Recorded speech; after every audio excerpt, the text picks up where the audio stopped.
ही जिम्मेदारी महानगरपालिकेची आहे. ही जिम्मेदारी त्यांना दाखवून दिली पाहिजे अशा पद्धतीचं पत्र हे आदरणीय मुख्यमंत्री उपमुख्यमंत्र्यांना दिलेलं आहे. त्या जिम्मेदारीचं काम त्यांचं आहे आणि ते त्यांनी पूर्ण केलेलं नाही आहे, जिम्मेदारी सांभाळलेली नाही. म्हणून अशा अधिकाऱ्यांवर कारवाई करून या महानगरपालिकेच्या मध्ये राहणाऱ्या लोकांना पाणी पुरवठा करणारी जी धरणं आहेत, या धरणाची पाण्याची पातळी अजून वाढलेली नाही. पाऊस पडला म्हणजे धरणं भरलेले आहेत असं कुणीही त्याचा गैरसमज करू नये.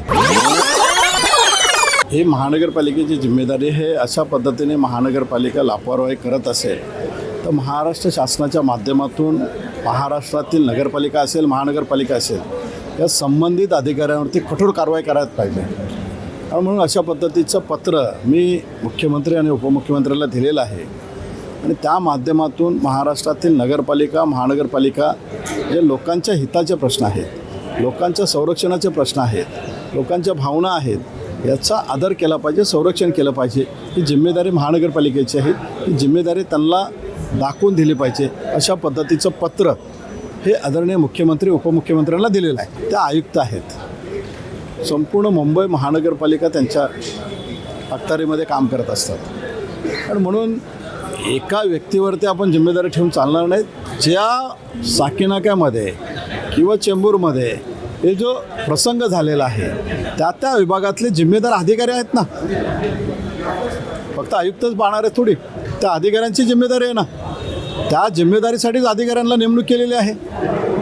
त्या जिम्मेदारीचं काम त्यांचं आहे आणि ते त्यांनी पूर्ण केलेलं नाही आहे, जिम्मेदारी सांभाळलेली नाही. म्हणून अशा अधिकाऱ्यांवर कारवाई करून मुंबई महानगरपालिकेचा कारभार अश्विनी भिडे मॅडमच्या नेतृत्वाखाली, अतिशय त्यांना अनुभव आहे, त्या अतिरिक्त आयुक्त होत्या, मेट्रोच्या होत्या, त्याच्यानंतर मला वाटतं MMRDचे पण ते होत्या. त्यांनी मुंबई महानगरपालिकेमध्ये अनेक विषयावरती, रस्त्यावरती असेल, नाले असेल, याचा त्यांना दांडगा अभ्यास आहे.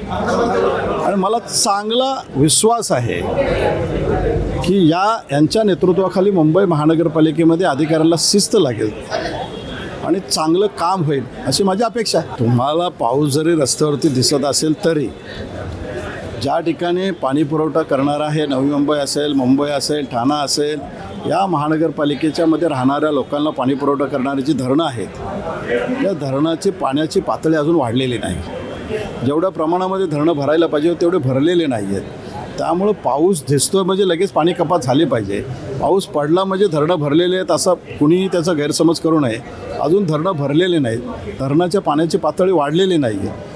आणि जोपर्यंत आयुक्तांना विश्वास येत नाही की वर्षभर पुरेल एवढं पाणी भरलेलं आहे, तोपर्यंत पाणी कपात आत्ता तुरंत रद्द करणं हे बरोबर होणार नाही. थोडासा पाऊस दिसतोय म्हणजे पाऊस संपूर्ण पडला असं नाही.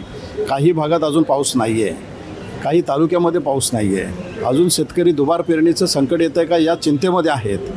त्यामुळं वरुणराजाची कृपा, वरुणराजाचा आशीर्वाद शेतकऱ्यापासून ते मुंबईकरांपर्यंत जोपर्यंत पूर्ण आवश्यक तेवढा पाऊस पडत नाही तोपर्यंत आपल्याला पाण्याची व्यवस्था अशाच पद्धतीने ठेवावी लागेल.